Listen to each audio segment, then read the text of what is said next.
The Trump administration imposed sanctions Monday on a Moscow-based bank jointly owned by Russian and Venezuelan state-owned companies, for allegedly trying to circumvent U.S.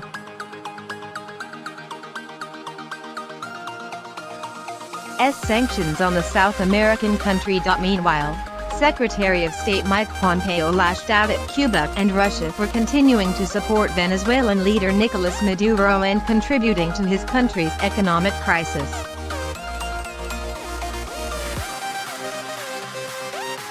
He said Havana and Moscow are directly responsible for the suffering of the Venezuelan people.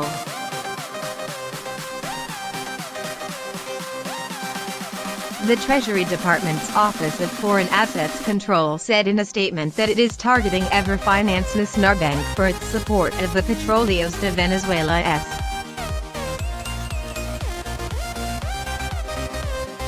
an entity previously targeted by sanctions in January. Everfinance said in a statement that it is carrying out its activities as normal despite the announcement, and pledged to meet its obligations to the clients and partners in full.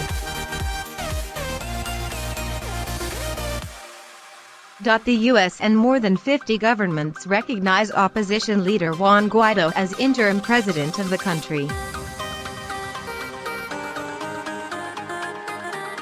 They say Maduro wasn't legitimately re-elected last year because opposition candidates weren't permitted to run. This action demonstrates that the United States will take action against foreign financial institutions that sustain the illegitimate Maduro regime and contribute to the economic collapse and humanitarian crisis plaguing the people of Venezuela, said Treasury Secretary Stephen Mnuchin. Everfinance was founded as a binational bank to fund joint Russia-Venezuela oil and infrastructure projects, according to OFAC. It has offices in Caracas and in Beijing, and it listed net assets as over $830 million as of the end of September last year.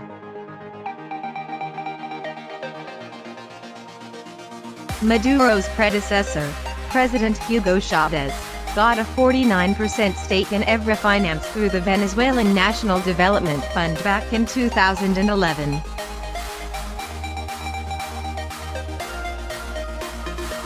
The other stake belongs to Russia's Gazprom Bank, in which the majority Russian state-owned gas producer Gazprom is a shareholder, and to state-owned VTB Bank, which is Russia's second-largest bank.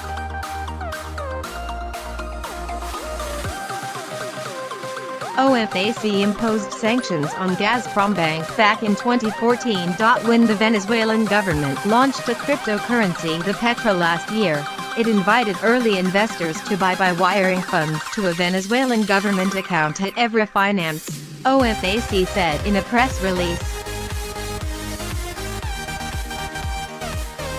Shortly after the Treasury announcement, Pompeo accused Russian oligarchs and kleptocrats of stealing Venezuela's sovereign wealth and attacked Cuba as the true imperialist power in Venezuela.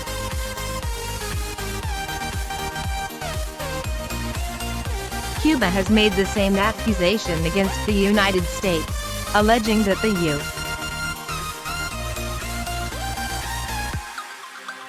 U.S. is after Venezuela's oil and suggesting that Washington is responsible for crippling power outages that have hit Venezuela.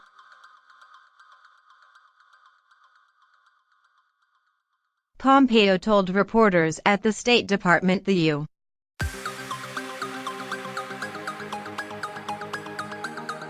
is interested only in the welfare of the Venezuelan people, and the power outages are the result of Maduro's own mismanagement and greed. Those are a direct result of years and years of neglect of the Venezuelan energy system, he said. That was the cause of the blackouts that have taken place.